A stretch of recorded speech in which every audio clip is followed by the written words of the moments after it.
kawan-kawan kita sama-sama bantu, sama-sama berusaha ya. Kita ada kurang dari 3 minggu dari sekarang. Tapi apa yang kita lihat, apa yang berlaku kemarin memang amat mendukacitakan tuan-tuan dan puan-puan.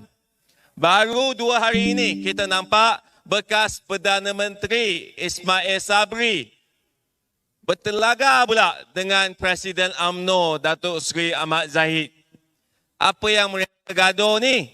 Ahmad Zahid kata selepas UMNO BN kalau mereka menang akan lantik 3 timbalan Perdana Menteri. Betul atau tidak?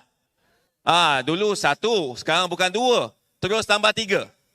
Nasib baik bukan tambah bini. Kalau tambah bini 1 terus jadi 3 lah. Pelik tuan-tuan dan puan-puan. Pelik sebab negara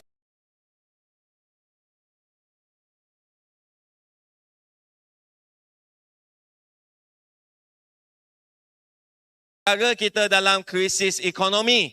Hidup rakyat susah. Harga barang semua naik. Ringgit telah pun jatuh tak tahu macam mana cakap. Ringgit jatuh sampai ke longkang dah. 1 US dollar sekarang dah sampai 4.7 ringgit. Tuan-tuan puan-puan. Harga susu semua akan naik. Harga daging naik. Barangan import semua akan naik. Tapi mereka tengah bincang bagaimana nak agihkan kek. Nak tambah lagi 2 timbalan Perdana Menteri. Tuan-tuan puan-puan. Adakah kita gembira dengan berita ini? Kita gembira dengan menteri-menteri yang kian bertambah? Pastinya tidak, tuan-tuan puan-puan. Kita tengok semasa PKP, mereka lantik Menteri Kanan. Tak ada timbalan Perdana Menteri, tapi Menteri Kanan hebat pula. 4, penuh kota. 4 Menteri Kanan, tuan-tuan puan-puan. Menteri Kanan yang jaga pertahanan, Menteri Kanan yang jaga SOP, Menteri Kanan yang jaga industri, macam-macam. Tapi apa yang mereka, tuan-tuan puan-puan, kucak kacir. Kucak kacir. Satu menteri kata, kita nak buka bagi kilang jalan. Satu lagi, dia nak pergi tutup. Satu nak buka pintu depan. Satu lagi Menteri Kanan pergi buka pintu belakang. Ada juga 4 Menteri Kanan tidak dapat selesaikan isu kita. Ada menteri yang kata dengan surat boleh bergerak, boleh rentas daerah. Bila sampai ke sempadan, polis blok kata tak, menteri lain pula kata tak boleh. Apa ni? Kita ada 4 Menteri Kanan yang tidak dapat buat apa-apa. Walaupun rakyat berhadapan dengan wabak COVID, dengan krisis ekonomi dan kesihatan, sekarang dia kata nak tambah lagi timbalan Perdana Menteri. Rakyat perlu berani, tuan-tuan puan-puan. Rakyat perlu berani untuk menolak politik yang agih-agihkan jawatan-jawatan. Kalau nak kuruskan, nak kurangkan menteri itu kita setujulah. Kalau nak kurangkan gaji pun tak banyak kan menteri kita kan. Ada yang beri ratus-ratus ribu dah sebulan. Kita nak kurangkan, kita nak downsize, bukan nak bertambah. Tapi demi menjaga kuasa mereka, mereka sudi tambah. Kalau 2 timbalan Perdana Menteri tak cukup, dia akan tambah jadi 3. 3 tak cukup, jadi 4. Akan datang, mungkin kabinet kita akan ada 50 menteri. Tuan-tuan, kita akan 50 menteri. Dan ini akan menjadi satu bahan ketawa kepada masyarakat antarabangsa kerana kita tidak pandai uruskan ekonomi.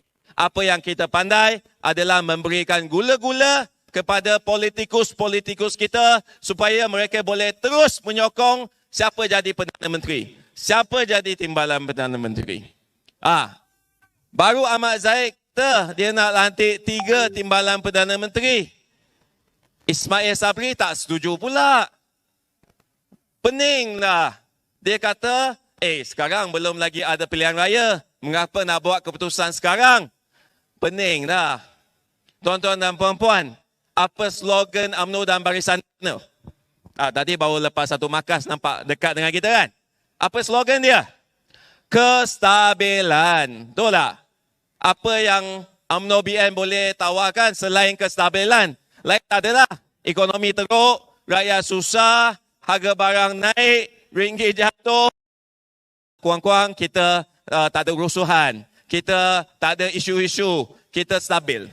Tapi sekarang Perdana Menteri, bekas Perdana Menteri dan juga Presiden UMNO tidak boleh mencapai satu kata sepakat pun atas pelantikan timbalan Perdana Menteri.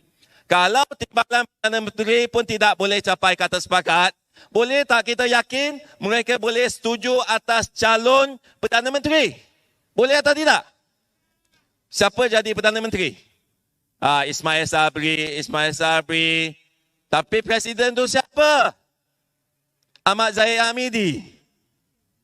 Bila pergi menghadap Agong, sekiranya mereka menang, Ahmad Zahid yang pergi jumpa. Jadi ini tidak boleh memberikan keyakinan tuan-tuan dan puan-puan. Apa yang berlaku, tadi kisah politik lah kena cerita sikit. Tapi pentas ni sebenarnya adalah pentas rakyat.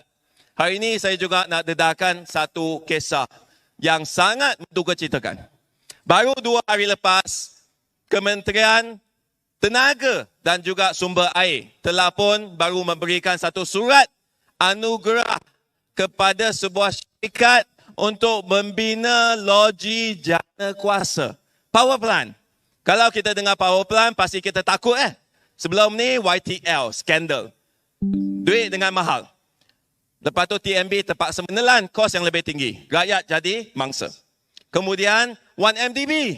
1MDB bukan sekadar joloh pergi berfoya-foya, ada juga Najib masuk penjara saja. Tapi 1MDB pada tahun 2014 membina satu loji jana kuasa yang menelan berbilion ringgit. Sehingga hari ini kita terpaksa menanggung faedah dan menanggung pembayaran hutang yang begitu membebankan. Baru 2 hari lepas, satu lagi projek dikeluarkan. Ni parlimen dah berubah. Mengapa menteri boleh beli projek?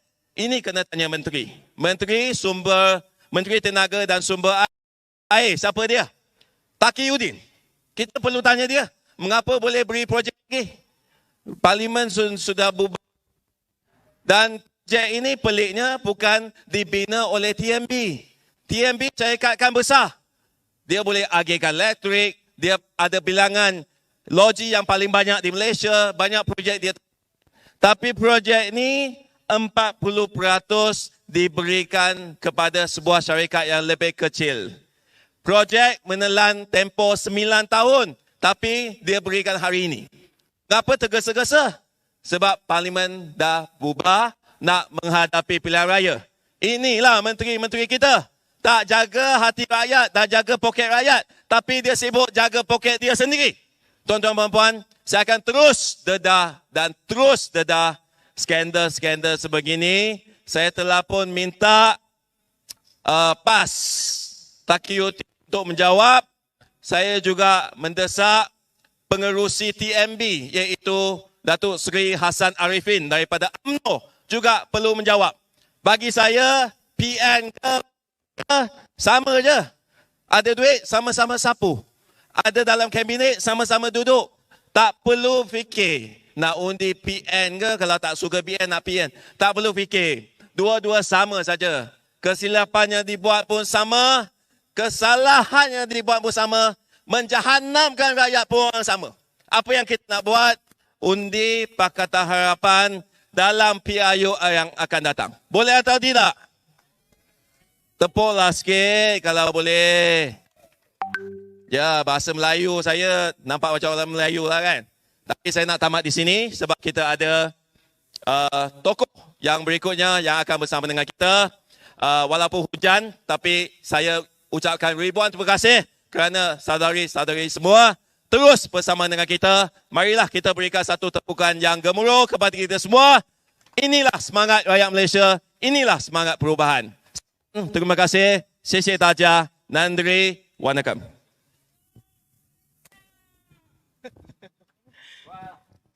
Okey, terima kasih ucapkan kepada saudara Lee Chin Jong selaku sukarelawan utama AYO Malaysia di atas ucapan beliau sebentar tadi.